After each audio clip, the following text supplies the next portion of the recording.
Welcome to IPL Indian paper league. आज हम करने वाले हैं क्या, टिश्यूज का पार्ट 2 सेकेंड पार्ट। इसमें भी आने वाले हैं टॉप 20 T20 क्वेश्चंस जो सबसे इंपॉर्टेंट है। याद रखना पेपर यहीं से आएगा, तो कॉपी पेन रखो तैयार और साथ साथ आंसर्स लिखते रहना, क्योंकि क्वेश्चंस के साथ साथ परफेक्ट आंसर जो तुम्हें पूरे नंबर दिलवाएगा वो भी मैं बताने वाला हूं। तो चलो जल्दी से शुरू करते हैं। हर क्वेश्चन पे यहाँ पर सही आंसर देने पे मिलने वाले हैं हमारे को पूरे के पूरे 2 रन। तो जल्दी जल्दी से शुरू करते हैं और याद रखना आंसर्स को साथ साथ लिखते जाना, सो दैट कि तुम्हें बाद में प्रॉब्लम ना आए। तो क्वेश्चन तुम्हारे सामने है। क्वेश्चन ये रहा, that is animals of colder regions and fishes of cold water have thick layer of subcutaneous fat, describe why. देखो एनिमल्स जो कोल्ड रीजन्स में रह रहे हैं, ठंडे इलाकों में रह रहे हैं, जो फिशेस जो हैं कोल्ड वाटर में होती हैं, उनके पास एक सबकॉटिनियस फैट की लेयर होती है। तो क्यों होगी यार? देखो सिंपल सा आंसर है, अगर आप ठंड में हो तो आपको ठंड से बचना है, आपको इंसुलेशन चाहिए, नहीं तो अगर बहुत ज्यादा ठंड हो जाएगी तो इसकी वजह से उनकी डेथ भी हो सकती है। तो इस वजह से उन्हें चाहिए एक सबकॉटिनियस फैट, सो दैट कि वो इंसुलेटर की तरह वर्क कर सके। लेकिन हम पेपर में इस बात को कैसे लिखेंगे वो समझना बहुत जरूरी है, क्योंकि पेपर में हमें सिर्फ हिंदी में नहीं बताना, हमें वहां इंग्लिश में लिखकर भी बताना है। तो प्रॉपर लैंग्वेज क्या होनी चाहिए वो मैं आपको पहले शो करता हूं, फिर उसके बाद उसको समझाता हूं और फिर आप उसे प्लीज जरूर लिख लेना। तो आपके सामने है यहां पर, that is animals of colder regions and fishes of cold water have thick layer of subcutaneous fat because उनके पास एक subcutaneous fat की लेयर होती है। बिकॉज ये तो सारा क्वेश्चन से ही आ गया, अब मेन आंसर शुरू होता है। Because fats acts as an insulator and prevents escape of heat from their body. This will help the animals in resisting low temperature in cold climates. तो बेसिकली वो क्या करता है, सबकॉटिनियस फैट जो है, जो उनकी बॉडी के अंदर हीट है उसे बाहर जाने नहीं देता, तो एक तरह से उनको ठंड से बचाता है। तो ये आपने पेपर में लिखना है। तो यहां पर अगर हम देखें मेजर कीवर्ड्स क्या हैं, तो मेजर कीवर्ड्स अगर आप देखोगे, fat acts as an insulator, this is the major keyword कि it acts as an insulator। तो insulator लिखना बहुत जरूरी है। Secondly, and prevents escape of heat from their body, this will help animals in resisting low temperature in cold climate। तो वो उनको मदद करेगा, दैट इज योर रेजिस्ट करने में, क्या, दैट इज कोल्ड, जो टेम्परेचर है बाहर की जो ठंड है उससे उनको बचाएगा। तो आपको यहां पर अगर ध्यान से देखो, 2 मेजर कीवर्ड्स जो हैं वो है क्या, इंसुलेटर और रेजिस्टेंस। भाई एक तो वो इंसुलेटर है, ठंड से उनको बचाएगा, और दूसरा उनको रेजिस्ट करने में मदद करेगा ठंड को। तो ये 2 कीवर्ड्स होना बहुत जरूरी है आपके आंसर में। तो फाइनल आंसर आप लिखोगे क्या, that is animals of colder regions and fishes of cold water have thicker layer of subcutaneous fat। ये तो सारा का सारा हमारा क्वेश्चन से ही आ जाएगा। उसके बाद because fats acts as an insulator and prevent escape of heat from their body, और बचाता है उनको किससे, हीट बाहर ना जा सके। तो ये पॉइंट लिख दिया। उसके बाद this will help the animals in resisting low temperature, तो ये मदद करेगा एनिमल्स के किसमें, that is resisting low temperature in colder climate। तो ये आपने पेपर में लिखकर आना है और आपको पूरे के पूरे 2 मार्क्स मिल जाएंगे। तो चलो चलते हैं नेक्स्ट क्वेश्चन पे, देखते हैं क्या है। नेक्स्ट क्वेश्चन आपकी स्क्रीन के ऊपर, match the following A with the column B. आपको ए और बी को क्या करना है, मैच करना है। बहुत ही सिंपल सा क्वेश्चन है, सिंपल मैचिंग करनी है। First is fluid connective tissue. यार फ्लूइड कनेक्टिव टिश्यू कौन सा है, दैट इज ब्लड है, और एक और है लिम्फ। तो ब्लड या लिम्फ में से ही कोई आंसर होगा। तो यहां पर देखते हैं क्या ब्लड लिम्फ है, हाँ ब्लड दिख गया, तो हमारा ये हो गया ए पार्ट। नेक्स्ट देखते हैं, filling of space inside the organs. अगर आपको याद हो जो हमने लास्ट हमारा जो T20 आया था टिश्यूज का, हमने वहां पर इस बारे में डिस्कशन करी थी, filling the space inside the organs, और साथ में रिपेयर ऑफ टिश्यूज में भी मदद करता है। तो हमारे पास एक एडिपोज था और एक एरियोलर था, लेकिन एडिपोज जो था वो फैट स्टोरेज टिश्यू था, लेकिन एरियोलर जो होता था वो filling the space inside the organs भी करता था, साथ में रिपेयरमेंट ऑफ टिश्यूज भी करता था। तो इसका आंसर होना चाहिए एरियोलर टिश्यू। तो देखते हैं, अगर एरियोलर मिल गया तो हमारा आंसर ठीक होगा। तो क्या एरियोलर है? हाँ जी एरियोलर है, तो ये रहा बी पार्ट, तो इसका आंसर हमारा बी हो गया। Next, striated muscles. देखो स्टेरिएटेड मसल्स जो होती हैं वो स्केलेटल मसल्स होती हैं जिनमें स्टेरिएशंस प्रेजेंट होता है, उनको हम स्टेरिएटेड मसल्स कहते हैं। तो देखते हैं कि हमारे पास है, हाँ जी मिल गया स्केलेटल मसल्स, डायरेक्ट ही आंसर है, तो ये हमारा सी हो गया।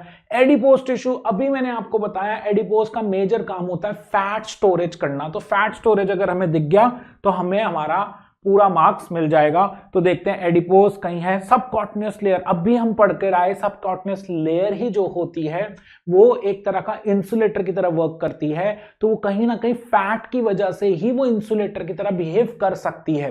तो अगर आप देखो एडिपोज टिश्यू ही सबकॉटनियस लेयर ही बनाता है, तो यहां पर हमारा आंसर हो जाएगा एडिपोज का क्या, सबकॉटनियस लेयर। तो आप यहां पर लिख दोगे क्या, that is your D part. उसके बाद नेक्स्ट पे जाते हैं सरफेस ऑफ जॉइंट्स। हमने लास्ट T20 में ये चीज डिस्कस करी थी कि जॉइंट्स के सरफेस में क्या प्रेजेंट होता है। चलो देखते हैं ऑप्शंस क्या क्या है हमारे पास। स्किन, कार्टिलेज, ऑब्वियसली स्किन नहीं हो सकता, स्किन तो भाई तुम्हारी आउटर बॉडी में होती है, या जो आपके ऑर्गन्स होते हैं उनके बाहर का जो उनकी कवरिंग होती है उसको स्किन कहते हैं, तो skin could not be there. तो आपके पास है सरफेस ऑफ जॉइंट्स, तो ऑब्वियस बात है यहां पर जो आंसर होगा वो कार्टिलेज ही होगा, तो हमारा कार्टिलेज आएगा यहां पर ई पार्ट। नेक्स्ट अगर आप देखोगे stratified squamous epithelium. Stratified squamous epithelium का मतलब क्या है, दैट इज ये स्किन का ही एक पार्ट है, ठीक है। तो एपिथेलियल टिश्यू ही है, epithelial is all about your skin, तो ये स्किन से ही होगा, तो एफ यहां पर आ जाएगा, तो दिस इज योर स्किन। तो हमारे सामने पूरा का पूरा सॉल्व हो गया है। एक बार आंसर को देखते हैं, मैच करते हैं कि हमने सही करा है कि गलत करा है। तो आपके सामने स्क्रीन पे आपके लिए आंसर है fluid connective tissue is blood, तो हम बिल्कुल ठीक थे। Filling of space inside the organs, तो वो है areolar tissue, again we were right. Striated muscles कौन है, स्केलेटल मसल्स, अगेन हमारा आंसर बिल्कुल ठीक है। एडिपोज टिश्यू जो है वो कौन है बेटा, सबकॉटनियस लेयर, तो वो भी बिल्कुल ठीक है। नेक्स्ट हमारे पास है सरफेस ऑफ जॉइंट्स, कार्टिलेजेस, वो भी बिल्कुल ठीक है। लास्ट स्ट्रैटिफाइड स्क्वामस एपिथेलियम, वो हमारी स्किन है, वो भी बिल्कुल क्या है, ठीक है। तो हमारा आंसर बिल्कुल करेक्ट है, हमें यहां पर मिल जाएंगे पूरे के पूरे 2 रन। अगर कोई डाउट है तो नीचे लिख देना, मैं इसमें से डाउट ले लूंगा। अब हम चलते हैं क्वेश्चन नंबर 3 पे। तो क्वेश्चन नंबर 3 आपकी स्क्रीन पे ये रहा, अगेन मैच द फॉलोइंग आ गया है। देखते हैं, चलो इनको मैचिंग करते हैं। सबसे पहले हमारे पास है parenchyma, photosynthesis, एरेन्काइमा, collenchyma, permanent tissue. ये अगर आप देखोगे parenchyma it is a type of simple permanent tissue. फिर उसके बाद फोटोसिंथेसिस एक प्रोसेस है, वहीं पर एरेन्काइमा भी टाइप ऑफ क्या है, that is simple permanent tissue है, कोलेन्काइमा भी, और परमानेंट टिश्यू तो एक सिंपल एक पूरी टर्मिनोलॉजी ही दे दी है। अब इनसे मैचिंग के लिए हमारे पास है thin walled packing cells, carbon fixation, localize thickening, buoyancy and sclerenchyma. तो बेटा सबसे पहले हम पैरेन्काइमा की बात करें, तो पैरेन्काइमा का जो बिल्कुल करेक्ट ऑप्शन इसके साथ मैच करेगा वो आएगा thin walled and packaging cells. तो पैरेन्काइमा का जो एक फंक्शन होता है और जो इनकी वॉल्स होती हैं वो थिन होती है, पतली पतली सी होती हैं, और इनका मेजर काम क्या होता है, इनका मेजर काम होता है क्या, पैकिंग करना। तो पैरेन्काइमा का आ जाएगा दैट इज योर ये ए पार्ट। Next photosynthesis. यार फोटोसिंथेसिस जो है एक प्रोसेस है जिसकी मदद से ग्रीन प्लांट्स अपना खाना खुद बना सकते हैं। अब हम ऐसा कुछ ढूंढेंगे कि भाई ये चीज वहां पर लिखी हो, तो हम देखते हैं कि भाई फोटोसिंथेसिस के लिए ऐसा तो कुछ भी नहीं है कि green plants can make their food, लेकिन यहां पर एक टर्म है जिसको लिखा है कार्बन फिक्सेशन। कार्बन फिक्सेशन कहीं ना कहीं फोटोसिंथेसिस के हिसाब से ही होता है। उसका रीजन मैं आपको बता देता हूं क्यों, क्योंकि फोटोसिंथेसिस एक केमिकल प्रोसेस है जिसके अंदर कार्बन डाइऑक्साइड, वाटर, यहां पर अगर आप देखोगे ये रिएक्शन होती है, carbon dioxide plus water gives us C6H12O6 plus में क्या O2। This reaction is called as photosynthesis. तो अगर आप देखोगे यहां पर कार्बन डाइऑक्साइड यूज हो रही है तो I can also right this is carbon fixation. तो फोटोसिंथेसिस और किसके साथ मैच कर जाएगा, कार्बन फिक्सेशन के साथ। तो हमारा यहां पर आ जाएगा क्या, बी पार्ट। नेक्स्ट उसके बाद अगर आप देखोगे तो नेक्स्ट है एरेनकाइमा। एरेनकाइमा कहां पर होता है, जब पेरेनकाइमा के अंदर एयर कैविटीज आ जाती हैं जिसकी वजह से वो फ्लोट करने लग जाता है तो उसको हम एरेनकाइमा कहते हैं। और ये जनरली एक्वेटिक प्लांट्स में प्रेजेंट होता है। A for aerenchyma, A for aquatic. तो आपको एरेनकाइमा कहां पर दिखाई देगा, एक्वेटिक प्लांट्स में दिखाई देगा। तो buoyancy is the right word, क्योंकि बायोन्सी क्या होती है, buoyancy is the upward force जिसकी मदद से कोई चीज दैट इज फ्लोट कर सकती है। और पानी के अंदर कुछ एक्वेटिक प्लांट्स हैं जिनमें छोटे छोटे से क्या है, पोर्स हैं। उन पोर्स में पानी भर जाता है। पानी भरने की वजह से वो फ्लोट करने लग जाते हैं, उन पे एक अपवर्ड फोर्स लगती है। तो वो अर्थ की तरफ नहीं रहते, वो पानी में ही क्या करते हैं, ऊपर की तरफ क्या करते हैं, फ्लोट करते हैं। तो वो बायोन्सी उनकी मदद कर रही है, एक अपवर्ड फोर्स उन पे लगना शुरू हो जाती है। तो इस वजह से एरेनकाइमा का आंसर क्या होगा, बायोन्सी होगा। तो यहां पर आ जाएगा क्या, सी पार्ट। नेक्स्ट अगर हम देखें कॉलेनकाइमा, तो कॉलेनकाइमा अगर हम देखें तो ऑब्वियस बात है कि भाई कॉलेनकाइमा का स्क्लेरेनकाइमा से कोई लेना देना ही नहीं है। तो ऑब्वियस बात है आंसर क्या होगा, लोकलाइज्ड थिकनिंग। तो उसमें लोकलाइज्ड थिकनिंग होती है, तो इसलिए कॉलेनकाइमा क्या क्या हो जाएगा बेटा, दैट इज ये डी पार्ट। नेक्स्ट अगर आप देखोगे ई इज परमानेंट टिश्यू। तो परमानेंट टिश्यू आपने इनमें से ढूंढना है, वैसे ही 4 मिल चुके हैं तो एक ही बच रहा है, तो ऑब्वियसली आंसर स्क्लेरेनकाइमा ही होगा। तो परमानेंट टिश्यू का आंसर क्या होगा, स्क्लेरेनकाइमा। 3 टाइप के परमानेंट टिश्यू होते हैं, पेरेनकाइमा, कॉलेनकाइमा और क्या, स्क्लेरेनकाइमा। तो यहां पर जो परमानेंट टिश्यू है उसका आंसर क्या होगा बेटा, स्क्लेरेनकाइमा। तो ये रहा आपका E part is the right answer. तो आपके सामने है, हमने पूरा का पूरा मैच द फॉलोइंग कर दिया है। अब चलते हैं क्वेश्चन नंबर 4 पे और देखते हैं कि क्या है। तो क्वेश्चन नंबर 4 आपकी स्क्रीन पे, वो बिल्कुल ठीक था इसलिए मैंने उसको स्किप आउट कर दिया, ठीक है। हम जल्दी जल्दी चलेंगे। क्वेश्चन नंबर 4 पे, if a potted plant is covered with a glass jar, water vapours appears on the walls of glass jar, explain why. देखो एक पॉटेड प्लांट है, पॉटेड प्लांट मतलब होता है पॉट के अंदर प्लांट को आपने क्या करा है, दैट इज योर रखा हुआ है, तो इसलिए उसका नाम पड़ गया पॉटेड प्लांट, कि पॉट के अंदर वाला प्लांट, तो नाम पड़ा क्या, पॉटेड प्लांट। तो पौधा है हमारे पास। और फिर हमने क्या करा, उसके ऊपर एक ग्लास का जार रख दिया है, मतलब उसको एक ग्लास के अंदर बंद कर रख दिया है। फिर हम क्या कर रहे हैं भाई, that is water vapours appears on the walls of glass jar. वो जो ग्लास जार है उसके अंदर थोड़े थोड़े से पानी के क्या आ गए हैं, दैट इज योर वेपर्स दिखाई देने लग गए हैं। तो कुछ ऐसा है कि भाई ये देखो, ये हमारे पास हमारा पौधा है, ठीक है, क्लियर। फिर उसके बाद आपने क्या करा, इसको एक ग्लास जार में रख दिया। किसमें रख दिया, ग्लास जार में। थोड़ी देर बाद देखा कि जो ग्लास जार है उसके यहां पर वाटर के थोड़े थोड़े से क्या आ रहे हैं, दैट इज वेपर्स आ रहे हैं। हमने कहा यार ये क्यों आ रहे हैं, इसको समझना बहुत जरूरी है। तो हमें पता चला कि जो प्लांट्स होते हैं, प्लांट्स के जो अपर पार्ट्स होते हैं, उन अपर पार्ट्स में से वाटर का लॉस होता है। जब वाटर का लॉस होता है तो वाटर एटमॉस्फेयर में जाना चाह रहा होता है। लेकिन अब क्या हुआ है, पहले नॉर्मली तो वाटर एटमॉस्फेयर में चला जाता है, में दिखाई नहीं देता। लेकिन अब क्या है कि उसको ग्लास जार से वो बाहर नहीं जा पा रहा पानी, तो वो ग्लास जार के सरफेसेस पे, उसकी वॉल्स पे जाकर पानी चिपकने लग गया है, तो हमें दिखाई देने लग गया है। तो एक्चुअली में वाटर जो होता है, प्लांट्स जो होते हैं वो वाटर को लॉस करते हैं due to transpiration. It is a type of evaporation, मतलब प्लांट्स भी इवेपोरेशन शो करते हैं, लॉस ऑफ वाटर करते हैं फ्रॉम देयर अपर पार्ट्स। अब वो पानी बाहर नहीं जा पा रहा, वो पानी सारा का सारा जाके ग्लास जार में ही क्या हो रहा है, इकट्ठा होता जा रहा है, जिस वजह से हमें वो दिखाई दे रहा है।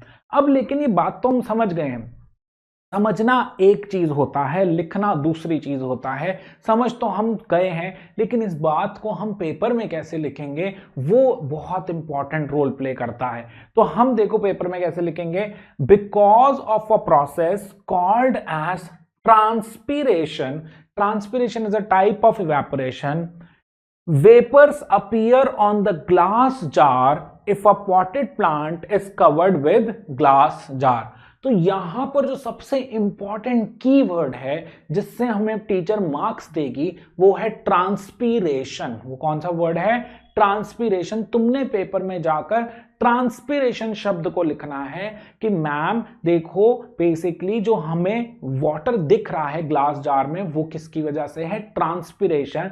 And it is a type of evaporation where the plants, the upper parts of the plant loses water and this is called as transpiration।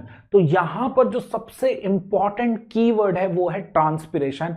अगर आपके आंसर में ट्रांसपीरेशन का शब्द नहीं है तो आपको मार्क्स नहीं मिलेंगे। तो make sure there is a word called as transpiration in your answer, otherwise you are not going to get the marks. तो आपको ध्यान रखना है कि ट्रांसपीरेशन वर्ड जरूर होना चाहिए।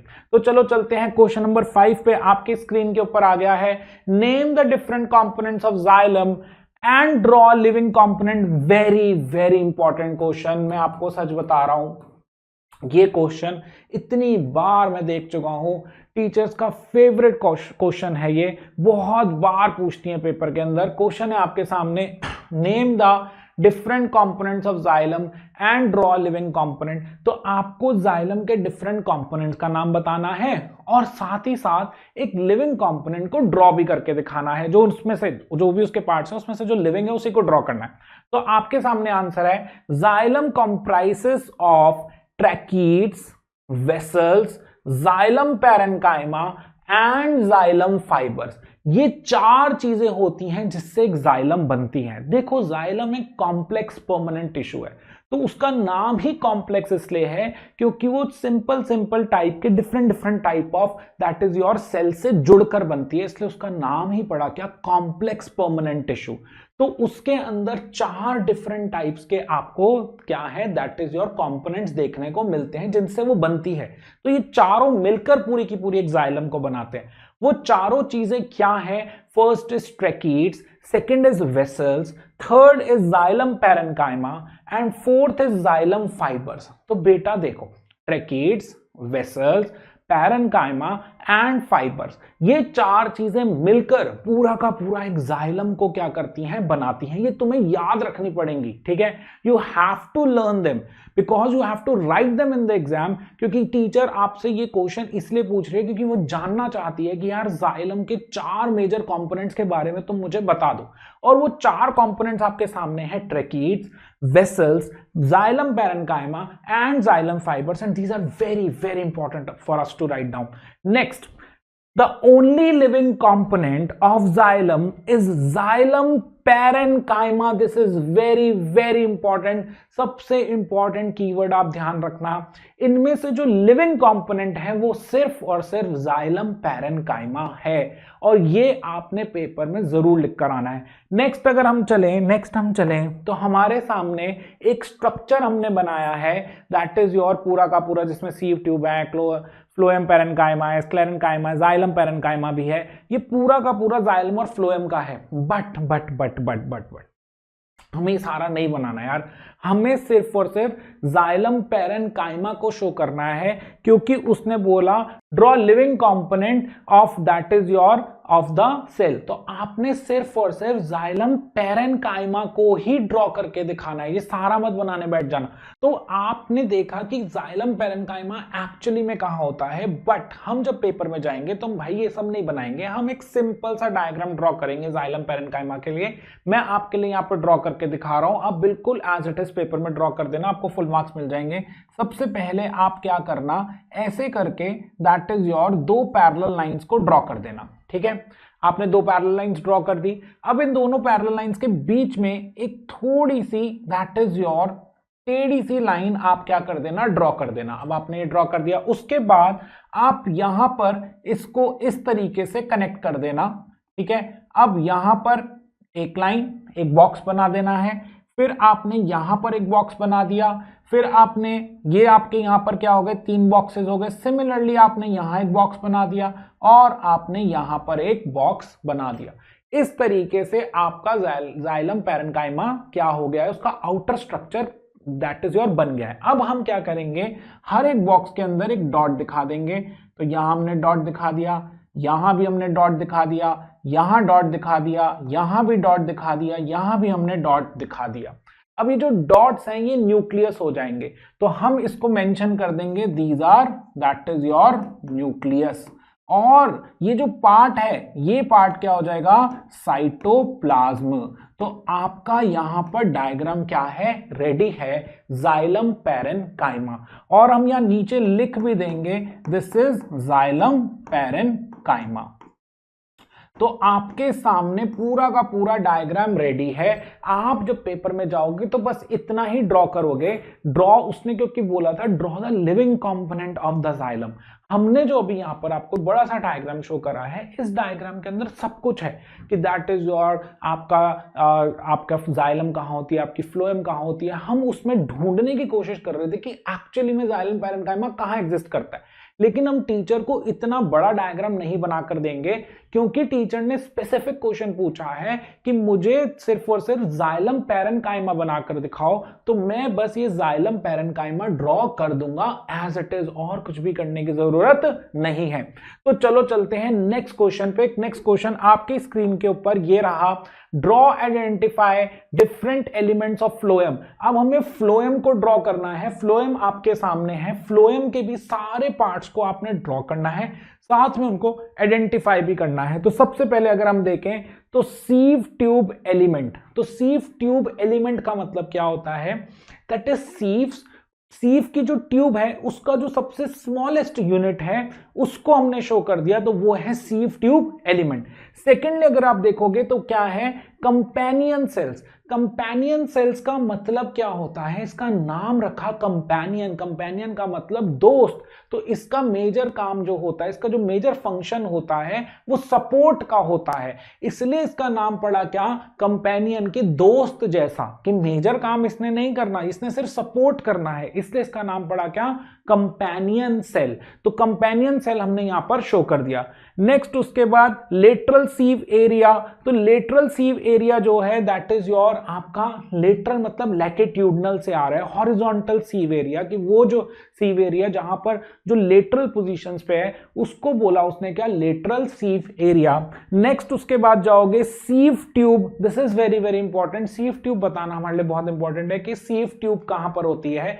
तो ये सारे के सारे हमने क्या लिख दिए, फ्लोएम के जितने भी एलिमेंट्स थे हमने उनको ड्रॉ भी करा, और साथ ही साथ हमने उनको क्या करा है बेटा, that is your mark down भी कर दिया है। तो यहां पर पूरा का पूरा आप ऐसे पेपर में लिख कर आओगे तो आपको फुल मार्क्स मिल जाएंगे, पूरे के पूरे 2 नंबर आपको मिलेंगे। हम चलते हैं नेक्स्ट क्वेश्चन पे। क्वेश्चन नंबर 7 आपकी स्क्रीन के ऊपर ये रहा। आपको simple simple true and false के बारे में ही बताना है। तो बहुत ही सिंपल है, स्टेटमेंट पढ़ना है और बताना है कि ट्रू है कि फॉल्स है। तो आपके सामने स्टेटमेंट, तो फर्स्ट स्टेटमेंट आपके सामने है, epithelial tissue is protective tissue in animal body. तो एपिथेलियल टिश्यू जो होता है प्रोटेक्टिव टिश्यू होता है एनिमल बॉडी में। हाँ जी भाई, वो प्रोटेक्टिव टिश्यू होता है क्योंकि एपिथेलियल मतलब स्किन होती है, और स्किन जो है वो एक प्रोटेक्टिव टिश्यू है। तो ऑब्वियस बात है ये स्टेटमेंट बिल्कुल क्या है, ट्रू है। तो हम इस पे यहां पर टी लिख देते हैं। Next, the lining of blood vessels, lung alveoli and kidney tubules are made up of epithelial tissue. Again जो लाइनिंग ऑफ ब्लड वेसल्स होते हैं, लाइनिंग का मतलब होता है जो हमारी ब्लड वेसल्स होती हैं, आर्टरीज, वेन्स, कैपिलरीज, उनकी जो आउटर स्किन होती है, जो आउटर स्किन होती है उसको लाइनिंग कहते हैं। तो वो लाइनिंग स्किन ही होती है। तो ये भी बिल्कुल स्टेटमेंट क्या है, ठीक है। उसके बाद epithelial cells have a lot of intercellular spaces में, एक मिनट दोस्तों मैं पहले इसमें यहां पर ट्रू लिख दूं। अब आपके पास epithelial cells have a lot of intercellular spaces. यार देखो, एक जगह पे तुम कह रहे हो कि वो प्रोटेक्टिव टिश्यू है, या जब वो प्रोटेक्टिव हो चुका है, जब उसका काम ही प्रोटेक्शन का है, जब उसका काम प्रोटेक्शन का है, तो भाई उसमें अगर इंटरसेल्युलर स्पेसेस होंगी तो वो प्रोटेक्ट नहीं कर पाएगा। तो ये स्टेटमेंट तो बिल्कुल ही गलत है। तो हम इसको क्या लिख देंगे, दैट इज योर फॉल्स लिख देंगे। Next statement, epithelial layer is permeable layer. तो एपिथेलियल लेयर जो होती है वो दैट इज परमेबल है। परमेबल का मतलब है परमिट देने वाली, कि किसी भी चीज को अंदर आने देगी तो ऐसा तो नहीं है, या किसी भी चीज को बाहर जाने देगी ऐसा भी नहीं है। वो तो एक प्रोटेक्टिव लेयर है ना, वो तो प्रोटेक्ट करने के लिए बनी है ना। वो तो भाई आप किसी भी चीज को अंदर नहीं आने देगी ना, आपकी स्किन से कोई चीज अंदर थोड़ा ना चली जाएगी, वो आपको पहले प्रोटेक्ट करेगी। तो प्रोटेक्शन आपको प्रोवाइड कर रही है, तो परमेबल लेयर नहीं है। तो ये स्टेटमेंट क्या हो जाएगी, अगेन फॉल्स हो जाएगी। Next statement, epithelial layer does not allow regulation of materials between body and external environment. Does not allow regulation of materials between body and, अरे भाई एक बात सोचो कि वो अलाउ ही नहीं करती कि भाई डज नॉट अलाउ, क्या नहीं अलाउ करती भाई, रेगुलेशन ऑफ मटेरियल। लेकिन ये तो गलत है, वो तो रेगुलेशन ऑफ मटेरियल को अलाउ करती है। दैट इज योर, वो मेक श्योर करती है कि दैट इज जो भी सब्सटेंसेस बाहर या अंदर जा रहे हैं उनको रेगुलेट करने का ही उसका काम है। अगर ये स्टेटमेंट होती epithelial layer allows regulation of materials between body and external environment, तो मैं ऐसे ठीक स्टेटमेंट कहता, लेकिन यहां लिख दिया हुआ है डज नॉट अलाउ, तो भाई ये तो गलत स्टेटमेंट जो हो जाएगी। तो ये क्या हो जाएगा बेटा, दैट इज योर फॉल्स हो जाएगा। क्या हो जाएगा, फॉल्स। तो ये स्टेटमेंट फॉल्स है। तो अब हम चलते हैं हमारे that is your question number 8 के ऊपर। देखते हैं, हमारा क्वेश्चन नंबर 7 आपके सामने बिल्कुल ठीक हो गया। अब हम चल रहे हैं क्वेश्चन नंबर 8 पे और वहां देखते हैं क्या क्वेश्चन है और फिर उसको डिस्कस करते हैं। तो क्वेश्चन नंबर 8 आपकी स्क्रीन के ऊपर ये रहा, differentiate between voluntary and involuntary muscles, give one example of each type. हमें वॉलेंट्री और इनवॉलेंट्री मसल्स के बीच में एक डिफरेंस बताना है और दोनों का एक एग्जाम्पल भी देना है। तो यार बहुत ही आसान क्वेश्चन है। वॉलेंट्री हमें पता है, जिसमें वॉलंटियर करोगे, जिसके अंदर आप दैट इज योर ऐसा कोई चीज हो दैट इज जिसके अंदर आप अपने आप से कोई काम कर सको, तो उसको वॉलंटियर कहते हैं। इनवॉलंटियर का मतलब होता है जिसमें आपकी विल ही नहीं है, आपको आपके से पूछा ही नहीं जा रहा, आपको वो अपने आप ही जो कोई चीज हो रही है उसको बोलते हैं क्या, इनवॉलंट्री। तो वॉलंट्री मतलब जिसके अंदर आपकी विल होती है, और इनवॉलंटियर का मतलब होता है जिसमें आपकी विल नहीं होती, जो अपने आप होता है। तो हमें इन दोनों मसल्स के बीच में डिफरेंस लिखना है और साथ ही साथ एक एग्जांपल भी देना है। तो देखते हैं हमारा फाइनल आंसर क्या है, हम पेपर में कैसे लिखेंगे। देखो बेटा, मैं बार बार एक ही बात बोल रहा हूं, आपको पेपर में लिखने का तरीका भी सीखना पड़ेगा। तो देखो आपके सामने आंसर है, ये रहा, that is voluntary muscles, they are also called striated muscles since they show stripes और striations। क्योंकि वो stripes और striations शो करती हैं, इसलिए उनको हम क्या बोलते हैं, that is your striated muscles भी कहते हैं। सेकेंड स्टेटमेंट भी देख लेते हैं, their cells are long and cylindrical। तो उनके सेल्स लॉन्ग होते हैं, लंबे होते हैं और सिलेंडर जैसे होते हैं। तो सिलेंड्रिकल शेप होती है और लंबे क्या है, सिलेंडर जैसे हो गए। And they have multinucleate cells. Multinucleate का मतलब होता है that is more than one और मोर देन टू न्यूक्लियस उसके सेल्स के अंदर होते हैं। तो नाम पड़ा मल्टी मतलब मल्टीपल, मेनी न्यूक्लियस वाला। तो जिसमें बड़े सारे न्यूक्लियस होते हैं उनको बोलते हैं क्या, मल्टी न्यूक्लिएट सेल्स। अगर हम देखें वहीं पे इनवॉलंटरी में, तो they are also called non striated muscles since they lack striations. तो इनके अंदर स्टेरिएशंस नहीं होती, इसलिए इनको हम नॉन स्टेरिएटेड मसल्स भी कहते हैं। तो बिल्कुल उसका उल्टा हो गया। Second, their cells are small and spindle shaped. Their cells are small and spindle shaped. अब बेटा देखो, छोटा है वो तो पता समझ आ रहा है हमें, लेकिन स्पिंडल क्या होता है।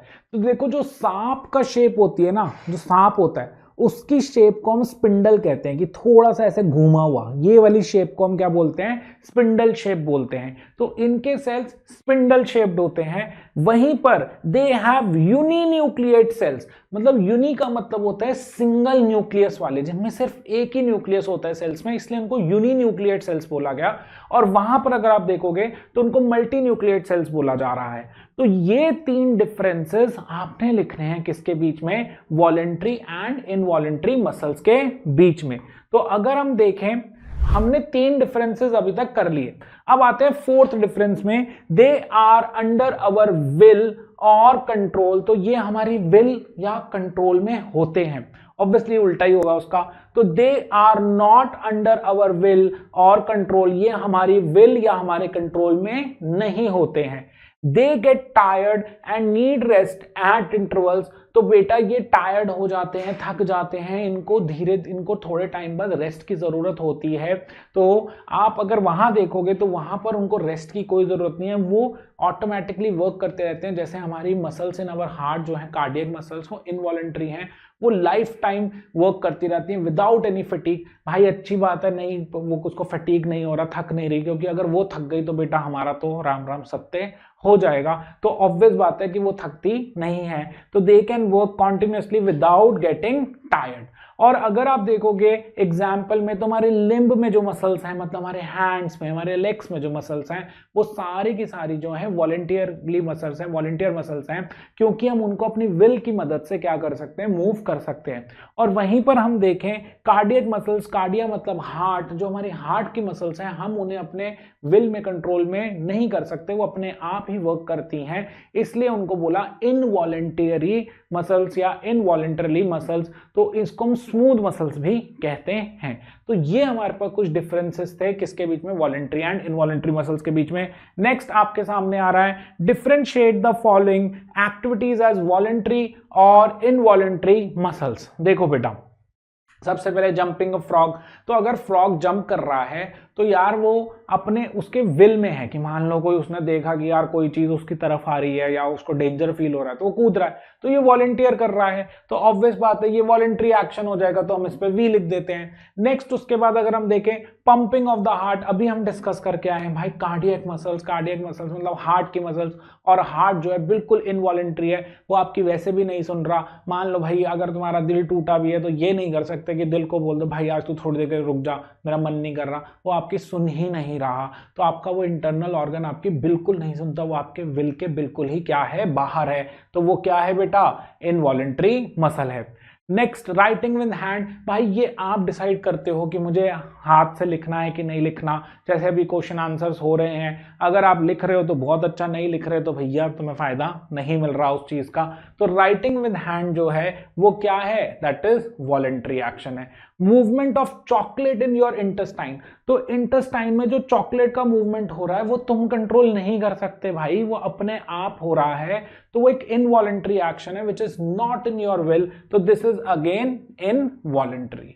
तो ये हमारे पास हो गया है क्या, क्वेश्चन नंबर 9। हम चलते हैं क्या क्वेश्चन नंबर 10 पे, हमारा आंसर बिल्कुल ठीक है, देखने की भी जरूरत नहीं है। आ जाते हैं बहुत इंपॉर्टेंट क्वेश्चन, यार ये बहुत इंपॉर्टेंट क्वेश्चन है, ठीक है, क्योंकि मेरे को इसकी पूरी उम्मीद है, इसके आने के चांसेस बहुत हाई हैं, क्योंकि ये टीचर्स के फेवरेट क्वेश्चंस होते हैं, क्योंकि वो ना क्या करना चाहती होती है कि बीच बीच पे से ना एनसीईआरटी से क्वेश्चन बनाती हैं, तो ये एनसीईआरटी के बीच में से क्वेश्चन पकड़ा गया है, तो वहां से जो क्वेश्चन बनते हैं ना वो सबसे इंपॉर्टेंट होते हैं, तो ये क्वेश्चन की वैल्यू बहुत ज्यादा है। तो आपके सामने है lining of blood vessels is made up of, lining of small intestine is made up of, lining of kidney tubule is made up of, epithelial cells with cilia are found in dash of our body. तो अगर आप देखोगे चारों question में lining के बारे में ही बात हो रही है, मतलब एपिथेलियल सेल्स के बारे में बात हो रही है, टाइप ऑफ स्किन के बारे में ही बात हो रही है।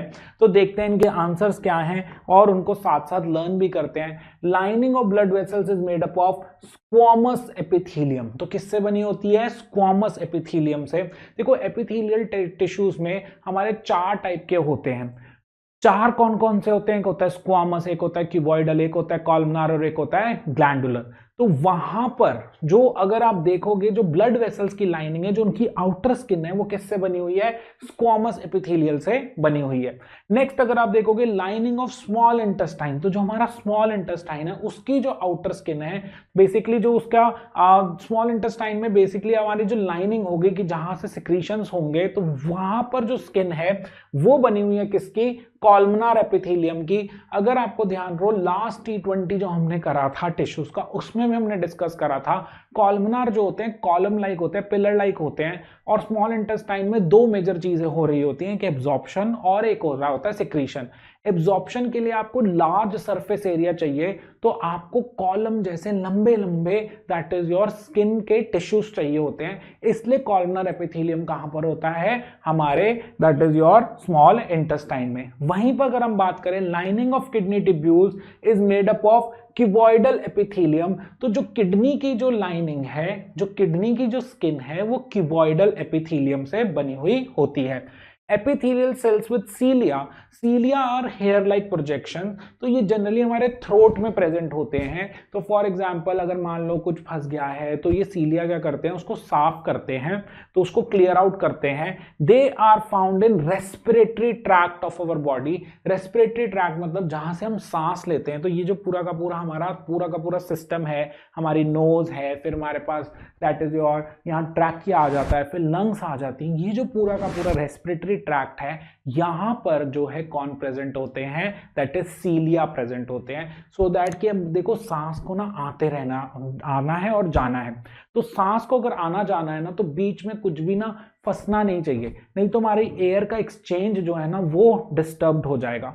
अगर वो डिस्टर्ब्ड हो गया तो वो बहुत प्रॉब्लमेटिक सिचुएशन क्रिएट हो जाएगी हमारे लिए।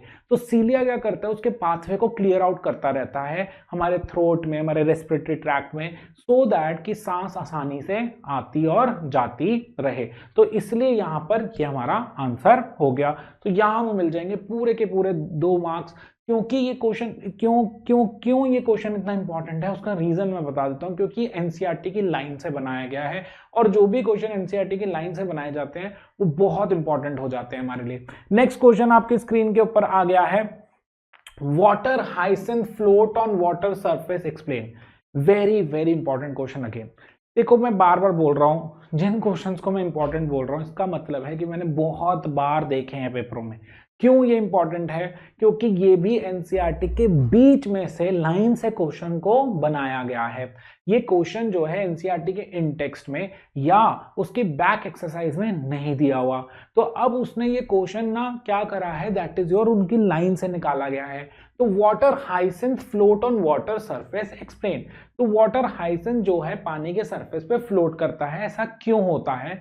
तो बेसिकली इसका रीजन है एरेनकाइमा, क्योंकि वाटर हाइसिंथ एक एक्वेटिक प्लांट है, और एक्वेटिक प्लांट्स के अंदर छोटे छोटे से पोर्स होते हैं, और उन पोर्स में हवा भर जाती है, और हवा भरने की वजह से वो हल्के हो जाते हैं। हल्के होने की वजह से वो पानी पे क्या करते हैं, फ्लोट करते हैं। तो अगर आप देखोगे water hyacinth floats on water surface because of the presence of the air cavities present in the parenchyma tissue. तो जो एरेनकाइमा है it is a type of that is your parenchyma. Parenchyma का एक टाइप है जिसके अंदर बस air cavities होती हैं। अगर बच्चा, मैंने ये भी देखा है टीचर्स इस पे भी मार्क्स दे देती हैं, अगर बच्चा लिख देता है बिकॉज दे हैव एरेनकाइमा, तब भी टीचर 2 नंबर दे देती है बच्चे को। क्योंकि अगर आपने कीवर्ड अगर ये वाला लिख दिया एरेनकाइमा, तो टीचर को क्लियर हो जाएगा, क्योंकि उसे पता है एरेनकाइमा होता क्या है, पैरेन्काइमा प्लस एयर कैविटीज। तो अगर आप पेपर में ये भी लिखकर आ गए, अगर आप पेपर में ये भी लिखकर आ गए हैं कि भाई aerenchyma is parenchyma with air cavities, तो आपको फुल मार्क्स मिल जाएंगे। तो मेक श्योर कि अगर आप पेपर में जा रहे हो तो ये भी लिख सकते हो। नेक्स्ट पे चलते हैं। नेक्स्ट हमारे सामने है क्या, that is which structure protects the plant body against the invasion of parasites. Invasion का मतलब इन्वेड करना, इन्वेड का मतलब होता है दैट इज आपकी टेरिटरी में घुस जाना, ठीक है। जैसे पाकिस्तान हमारी टेरिटरी में घुसने की कोशिश करता है और इंडिया उसको हमेशा क्या करता है, धूल चटा देता है। तो ये जो है वो इन्वेड करता है, हमारी टेरिटरी में घुसने की कोशिशें करता रहता है, बट हमारी गवर्नमेंट, हमारे दैट इज योर आर्मी, उनको क्या करती है, दैट इज घुसने ही नहीं देती। तो हम डिस्कस कर रहे थे क्या, which structure protects the plant body against the invasion. तो भाई प्लांट की बॉडी में वो घुस ना पाए, तो भाई वो उसकी स्किन है। तो यहां पर ऑब्वियसली जो आंसर होगा वो होगा एपिडर्मिस। लेकिन हम पेपर में कैसे लिखेंगे वो बहुत इंपॉर्टेंट है। तो देखते हैं आंसर क्या है। Epidermis is the structure. देखो एपिडर्मिस, डर्मिस मतलब मैंने देखो लास्ट क्लास में बताया था, डर्म का मतलब होता है स्किन, एपी मतलब आउटर स्किन। तो प्लांट का जो एपिडर्मिस है, epidermis is the structure that protects the plant body against the invasion of parasites. तो पैरासाइट से जो बचाता है वो कौन है? दैट इज एपिडर्मिस है। It has thick cuticle and dermal tissue, dermal मतलब अगेन स्किन हो गया, और क्यूटिकल प्रेजेंट होते हैं, which help in preventing attack from parasite, जो उसको बचाते हैं किससे? अटैक फ्रॉम पैरासाइट से। तो एपिडर्मिस यहां पर सबसे इंपॉर्टेंट हमारा क्या था? कीवर्ड था। तो टीचर जब आंसर देखेगी तो वो ढूंढ रही होगी यार एपिडर्मिस है, लिख गया। अगर उसको एपिडर्मिस दिख गया तो वो आपको मार्क्स दे देगी। तो मेक श्योर कि आप ये जो वर्ड है एपिडर्मिस, इसको जरूर लिख रहे हो। अगर ये वर्ड नहीं दिखा टीचर को तो वो इस क्वेश्चन में आपको मार्क्स नहीं देगी। तो सबसे इंपॉर्टेंट कीवर्ड है हमारे लिए। नेक्स्ट क्वेश्चन आपके सामने आपकी स्क्रीन के ऊपर again fill in the blanks आ गया है। तो फिल इन द ब्लैंक्स एक बार देखते हैं, फिर उसके बाद इनके आंसर्स को सोचेंगे। Cork cells possesses dash on their walls that make it impervious to gases and water. Second, dash have tubular cells with perforated walls and are living in nature. Next, bone possesses hard matrix composed of dash and dash. तो देखते हैं हमारे answers क्या है। First, cells possesses suberin on their that is your walls that makes it impervious to gases and water. तो जो हमारा cork जो टिश्यूज होते हैं, जैसे आपने सुना होगा शटल कॉर्क, तो शटल कॉर्क या कभी कभार शैंपेन की बॉटल्स के ऊपर भी कॉर्क लगाया जाता है। तो इसलिए लगाया जाता है कि शैंपेन के में दैट इज हवा या पानी ना जा पाए, क्योंकि वो हवा या पानी को अपने थ्रू पास नहीं होने दे सकता, क्योंकि वो उनको इम्परवियस बना देता है, उनको परमिट नहीं देता कि वो उसके अंदर जा सके। तो ऐसा क्यों होता है? उसके अंदर क्या है एक ऐसी चीज जिसकी वजह से वो ऐसा बिहेव करता है? तो वो आंसर है क्या? सुबरिन। कौन है? Suberin. And it's a very important question. Next, sieve tubes have, तो यहां पर हमारा आंसर आ गया, sieve tubes have tubular cells with perforated walls and are living in nature. तो जो सीव ट्यूब्स होती हैं, अब सीव ट्यूब्स कहां पर होती हैं भाई? फ्लोएम के अंदर होती हैं। तो जो फ्लोएम के अंदर सीव ट्यूब्स होती हैं उनमें ट्यूब्यूलर सेल वॉल्स होती है। ट्यूब्यूलर मतलब ट्यूब जैसी, क्योंकि उनका काम जो है ट्रांसपोर्टेशन में है। And they also have perforated walls. तो परफोरेटेड वॉल्स का मतलब है छोटे छोटे से होल्स होते हैं, सो दैट की सब्सटेंसेस को आराम से ट्रांसपोर्ट किया जा सके। And the last one is they are living in nature, और वो लिविंग भी होती हैं, तो इसलिए यहां पर ये आंसर हो जाएगा। Next, bone possesses a hard matrix composed of calcium and phosphorus. तो बोन के अंदर क्या प्रेजेंट होता है? कैल्शियम और फास्फोरस का मैट्रिक्स होता है, जो उसको इतना स्ट्रॉन्ग बनाता है हमारी बोन को।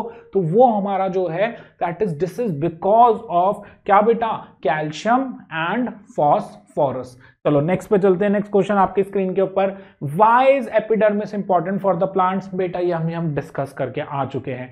एपिडर्मिस क्यों इंपॉर्टेंट होता है प्लांट्स के लिए? क्योंकि उनको इन्वेजन ऑफ पैरासाइट से बचाता है। और भी बड़े सारे पॉइंट्स है, तो देखते हैं हम पेपर में क्या लिखेंगे। तो आपके सामने ये रहा answer, let me read out for you, और मैं कीवर्ड्स भी इसके अंदर मार्क कर दूंगा, सो दैट कि मेक श्योर कि आप जब लिख रहे हो तो अपने कीवर्ड्स को जरूर मेंशन जरूर करके आना अपने पेपर में। Epidermis is important for it gives protection against water loss. तो भाई प्रोटेक्शन किसके अगेंस्ट में? वाटर लॉस के अगेंस्ट में एक तो प्रोटेक्शन देता है, first point. Second, epidermal cell present on the aerial parts of the plant often secrete a waxy water resistant layer on their outer surface। तो aerial parts of the plant में present जो epidermis होता है वो एक वैक्सी substances release करते हैं, so that देखो यार ऐसा नहीं है ना, जैसे मान लो अब डेजर्ट प्लांट है, अब डेजर्ट एरिया में तो मेरे को यार पानी चाहिए ना, क्योंकि अगर पानी बहुत ज़्यादा लॉस हो गया तो मैं पानी लाऊंगा कहाँ से, क्योंकि ज़मीन से तो पानी मिल नहीं रहा। तो वहाँ पर मेरा जो एपिडर्मिस है, जो मेरी स्किन है, वो मेरे प्लांट को प्रोटेक्ट करती है कि भाई तू ज़्यादा पानी मत लॉस कर दियो धूप के चक्कर में कि तेरे लिए प्रॉब्लम खड़ी हो जाए मेरे भाई। तो इस वजह से वहाँ पर एक वैक्सी सब्सटेंस भी रिलीज किया जाता है एपिडर्मिस के थ्रू, सो दैट कि वाटर लॉस से बचा जा सके। नेक्स्ट अगर हम देखें, this provides protection against loss of water, mechanical injury and invasion by parasitic fungi. तो ये मैंने अभी बताया था कि इन्वेजन ऑफ पैरासाइट से भी हमें बचाता है। Epidermis tissue forms a continuous layer which helps to avoid mechanical stress. तो ये क्या करता है, कॉन्टिन्यूस लेयर बनाता है, तो उनको एक मैकेनिकल स्ट्रेंथ भी देता है। मैकेनिकल स्ट्रेंथ का मतलब है, मान लो यार हवा चल रही है तो पौधा भाई घूमेगा, इधर उधर मुड़ेगा, तो ऐसा भी ना हो कि वो पूरी तरह से टूट जाए, तो वो कहीं ना कहीं जो उसकी आउटर स्किन है, जो एपिडर्मिस है, उसको मैकेनिकल स्ट्रेंथ भी प्रोवाइड कर रही है कि भाई इधर उधर की चीजों से तू बच सके। तो ये यहां पर हमारा आंसर हो जाएगा। नेक्स्ट अगर हम देखें तो आपके सामने question number 15, again it is a fill in the blank. देखो फिल इन द ब्लैंक्स जितने भी हमारे यहां पर हैं, ये सारे के सारे एनसीईआरटी की एक एक लाइन से ढूंढकर बनाए गए हैं, तो इसलिए इनकी इंपॉर्टेंस बहुत ज्यादा बढ़ जाती है, क्योंकि 9th क्लास में टीचर्स ये नहीं करते कि आपको एनसीईआरटी का एज इट इज आंसर्स बोल क्वेश्चन दे दिए और आपसे कहा भाई मेरे को आंसर दे दो, नहीं, वो कभी नहीं करती। दे मेक श्योर कि दे गो इनटू द एनसीईआरटी, उसकी लाइन लाइन से ये क्वेश्चंस को बनाती हैं। उन्हीं क्वेश्चंस को हमने यहाँ पर फिल इन द ब्लैंक्स का फॉर्म में दे दिया है। तो अब अगर आप इन्हें कर लोगे तो आपको एनसीईआरटी की लाइन लाइन पढ़ने की जरूरत नहीं है, तो आपका काम बहुत ज्यादा आसान हो जाएगा। क्वेश्चन के थ्रू ही पूरी की पूरी एनसीईआरटी की लाइन बाय लाइन आपको लर्न हो जाएगी। तो यहां पर देखना, dash are forms of complex tissue, dash have guard cells, cells of cock contain a chemical called dash, husk of coconut is made up of dash tissues, dash give flexibility in plants, dash and dash are both conducting tissues, xylem transpose dash and dash from soil, phloem transpose dash and dash from to other parts of the plant। चलो एक एक करके discuss करते हैं। पहला point तो xylem and phloem, तो अगर आप देखोगे तो जो हमारा पहला आंसर था वो क्या था, that is dash are forms of complex tissue, तो यहां पर आएगा जाइलम एंड फ्लोएम, क्योंकि वही दो कॉम्प्लेक्स परमानेंट टिश्यूज हैं।